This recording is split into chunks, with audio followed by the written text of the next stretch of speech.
తెలుసునా? నేను auto, sir auto, madam auto అని అడుక్కునేవాడన్నా. కానీ నువ్వు ఏ దీంట్లో టీవీలో చెప్తున్నాడు నువ్వు పెద్ద క్రైమ్ అంట, నీకు స్పెషల్ హెలికాప్టర్ ఉందంట, నీకు స్పెషల్ బెంట్లీ కార్ ఉందంట. స్పెషల్ హెలికాప్టర్ అది కూడా విన్నా. స్పెషల్ హెలికాప్టర్ 2 కోట్ల రేంజ్ రోవర్ కార్ ఉందంట నా దగ్గర. డూప్లెక్స్ ఇల్లు ఉందంట.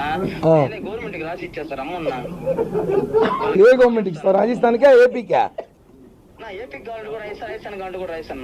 నాకేముంది వద్దు, నాకేమీ లేవు. సరే లాస్ట్ ఫైనల్ గా ఇప్పుడు ఆ అమ్మాయి మీద కేసుల గురించి వాళ్ళు టీవీలో కొంతమంది డిబేట్లు పెట్టి ఆ అమ్మాయికి వాట్సాప్ కూడా రాదు, ఎర్రబట్ట పచ్చబట్ట. డిబేట్లు కాదు, ఆయన ఎవరో డాక్టర్ బాలా అంట. ఆయన ఏమైనా మా జీవిత చరిత్ర మమ్మల్ని ఏమైనా కన్నాడా, లేకపోతే మా జీవిత చరిత్ర ఏమైనా తెలుసుకున్నాడో కనుక్కో. ఆ టీవీ5 వాళ్ళని, ఆ సాక్షి ఛానల్ వాళ్ళని కనుక్కో. మేము తిరుపతిలోనే ఉంటాం.